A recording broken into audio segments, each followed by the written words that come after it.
Hello दोस्तों, good morning, good afternoon, good evening, good night, जो भी आपका टाइम चल रहा है उसके अनुसार। पिछले वीडियो में कम्प्लेक्स एनालिसिस, कौन सा book? Complex analysis, BSc semester 3, complex analysis, ठीक है, complex analysis, complex analysis, complex analysis, क्या बुक? कम्प्लेक्स एनालिसिस, ठीक है। कौन सा book? Complex analysis, BSc semester 3। कहते हैं एनालिटिक फंक्शन क्या होता है, क्या चीज़ होता है? एनालिटिक फंक्शन क्या होता है, ठीक है। क्या function? Analytic function, analytic function, LYTIC, analytic function, ठीक है। एनालिटिक फंक्शन किसको बोलते हैं, ठीक है। A function fz is said to be analytic. A function fz is said to be analytic. A function fz is said to be analytic. एक function fz को analytic तभी कहा जाता है if it is defined and differentiable. If it is defined and differentiable, defined and differentiable at each point, प्रत्येक point पे, of the region R, of the region R, of the region R, ठीक है। एक function को analytic function तभी कहा जाता है जब इसको डिफाइन कर सकते हैं, डिफरेंशिएबल करते हैं प्रत्येक पॉइंट पे, of the region R, of the region R. This function is also called, इस फंक्शन का दूसरा नाम है, this function is also called regular और holomorphic function, holomorphic function. This function is also called regular function और holomorphic function. तो आपसे exam में क्वेश्चन पूछे कि डिफाइन एनालिटिक फंक्शन या रेगुलर फंक्शन या होलोमॉर्फिक फंक्शन, इसका दो नाम, ठीक है। तो कोई भी फंक्शन fz को एनालिटिक फंक्शन तभी कहा जाता है जब इसको हम लोग डिफाइन कर सकते हैं और डिफरेंशिएबल कर सकते हैं एट ईच पॉइंट, प्रत्येक पॉइंट पे, ठीक है, एट ईच पॉइंट, प्रत्येक पॉइंट पे, of the region R, R region पे, ठीक है।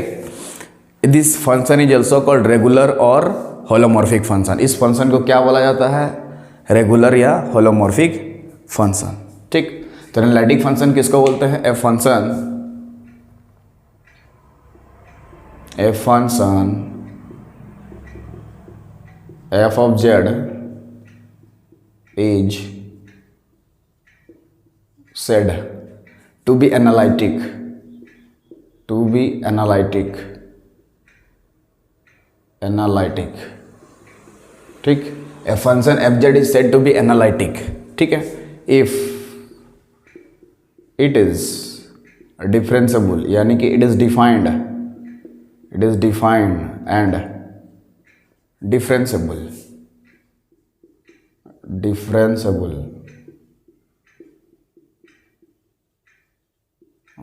ठीक है। इसको हम लोग क्या कर सकते हैं? डिफाइन कर सकते हैं, क्या क्या परिभाषित कर सकते हैं, और डिफरेंशिएबल, ठीक, define and differentiable. A function fz is said to be analytic. A function hz is said to be analytic if it is defined and differentiable. कहाँ पे डिफाइन है? एट ईच पॉइंट, प्रत्येक पॉइंट पे, at each point, प्रत्येक point पे, at each point का मतलब प्रत्येक पॉइंट पे, ठीक है। Of the region R, R region पे, of the region R, of the region R, of the region R, of the region R, R region पे, ठीक है। एक फंक्शन को एनालिटिक तभी कहा जाता है जब it is defined and differentiable at each point, प्रत्येक पॉइंट पे, of the region R, of the region R, of the region R. Region का मतलब होता है क्षेत्र, एच ईच पॉइंट मतलब प्रत्येक पॉइंट पे, क्या पॉइंट पे? प्रत्येक पॉइंट पे, ठीक है, ऑफ द रीजन आर। इस फंक्शन का दूसरा नाम है, this function is also called regular और holomorphic function. This function is also called regular और होलोमॉर्फिक फंक्शन, ठीक है। This function is also called, this function function, this function is also called regular or regular, regular, regular, regular और holomorphic, holo, holo हो गया, फिर morphic, MORPHIC, holomorphic function, FUNCTION function, ठीक। तो इसको किस नाम से पुकारते थे? रेगुलर फंक्शन बोलते थे या होलोमॉर्फिक, क्या है? रेगुलर या होलोमॉर्फिक, ठीक।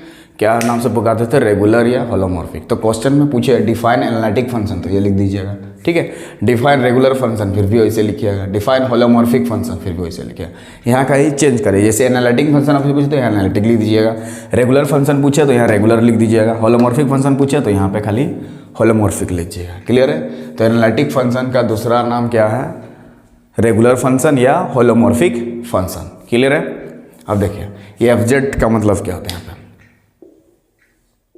पे सब लोग जानते हैं जेड बराबर क्या होता है, एक्स प्लस आयोटा वाई, जहाँ पे एक्स को हमारा क्या बोला जाता है, रियल पार्ट। एक्स को क्या बोलते हैं हम लोग, real part. X is called real part and Y is called imaginary part. किसका, इस जेड का, ठीक है। यहाँ पे एक्स को क्या बोला जाता है, रियल पार्ट। रियल पार्ट हमेशा क्या होता है, अकेले रहता है, और इमेजिनरी पार्ट आयोटा के साथ रहता है, ठीक है। This term is called iota, IOTA, iota, ठीक। This I is called iota, ठीक है।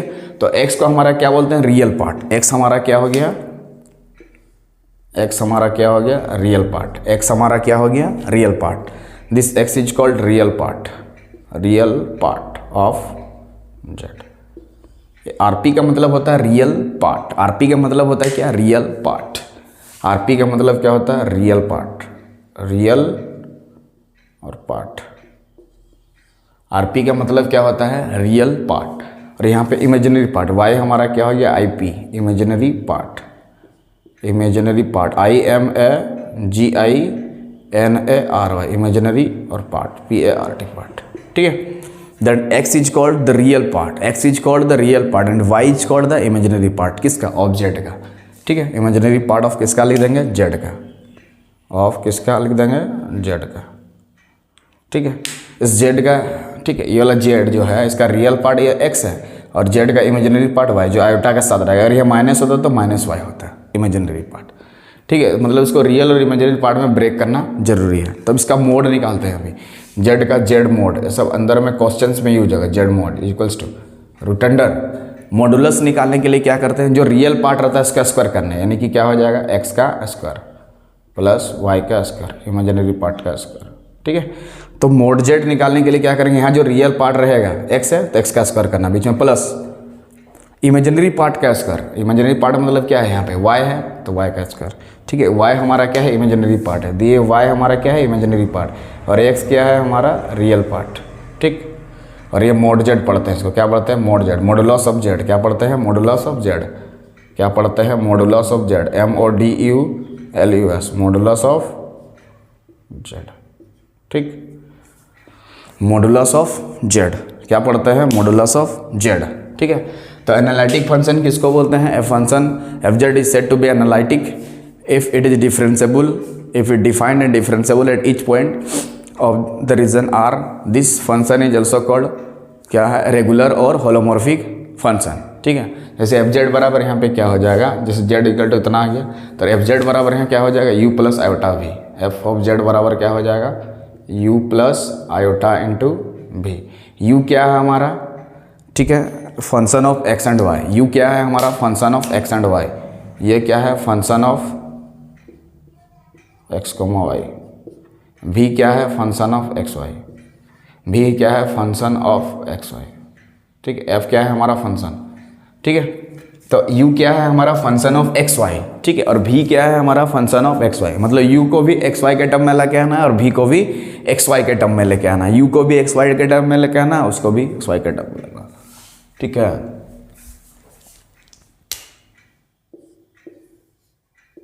z बराबर क्या हो गया, u प्लस आयोटा v, ठीक है। तो एक फंक्शन को एनालिटिक होने के लिए, ठीक है, क्या करना होगा, देखिए फंक्शन टू बी एनालिटिक,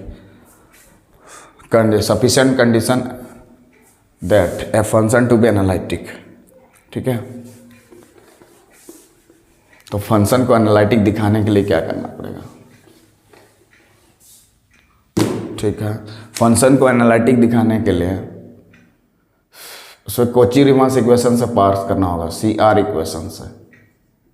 मतलब एक फंक्शन को अगर एनालिटिक दिखाना है तो CR इक्वेशंस को सेटिस्फाई करना होगा। कौन सा equation, CR equation. CR equation क्या होता है, देखिए u ऑफ x बराबर v ऑफ y और u ऑफ y बराबर माइनस ऑफ vx। ये दोनों अगर समान आ गया, ठीक है, यानी कि पार्शियल डिफरेंशिएट करना है u का with respect to x, u का with respect to y, v का with respect to y, v का विद रिस्पेक्ट टू x, और सब निकाल के यहाँ बैठा देंगे दोनों तरफ। ठीक है, अगर दोनों समान हो जाएगा और दोनों कंडीशन सेटिस्फाई हो गया तो हम लोग कह देंगे कि फंक्शन क्या है, एनालिटिक है। मतलब एक फंक्शन को अगर एनालिटिक दिखाना है तो उसको कॉची-रीमांस इक्वेशन को सेटिस्फाई करवाना होगा। ठीक है, CR इक्वेशंस का मतलब होता है कॉची-रीमांस इक्वेशन।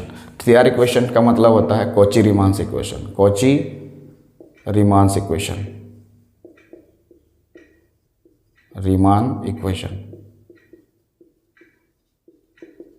ठीक है, कॉची-रीमांस इक्वेशन। ux बराबर वी वाई, और ux का मतलब क्या होता है देखिए थोड़ा, ऊपर में u है तो इधर लिखेंगे डेल ऑफ u, और नीचे में x है तो डेल ऑफ x, तो इधर क्या लिखेंगे बताइए, डेल ऑफ v बटा डेल ऑफ y। देखिए ऊपर में u है इसलिए यहाँ पे u लिखे, नीचे में x है इसलिए यहाँ पे x कनेक्ट करते हैं, उसके बाद वाला v है यहाँ पे, ऊपर में इसलिए v लिखे हैं, नीचे में y है तो यहाँ पे लिखेंगे y। ठीक है, सिमिलरली इसी तरह से इसको लिख सकते हैं u ऑफ y को, इसको क्या लिख सकते हैं, del u by del y हो गया यहाँ पे। ठीक, equal to minus of del v by del x। ये दो कंडीशन सेटिस्फाई होना चाहिए, ये वाला और ये वाला। ठीक है, मतलब पार्शियल डिफरेंशिएट लेकर के आना है। ठीक है, पार्शियल डिफरेंशिएट करके यहाँ कैसे आया देखिए, यहाँ u है इसलिए यहाँ u, यहाँ y है इसलिए यहाँ y, यहाँ v है इसलिए यहाँ ऊपर में v, और नीचे x है इसलिए नीचे में x कनेक्ट कर दिए। ठीक, तो फंक्शन को अगर एनालिटिक दिखाना है, ठीक है, या फंक्शन को अगर एनालिटिक दिखाना है तो क्या करना पड़ेगा, उसको कॉची-रीमांस इक्वेशन को सेटिस्फाई करना पड़ेगा। यानी कि ux बराबर वी वाई आ गया और uy बराबर माइनस, मतलब यहाँ जो मान निकलेगा यहाँ जो मान निकलेगा दोनों क्या होना चाहिए, सेम होना चाहिए।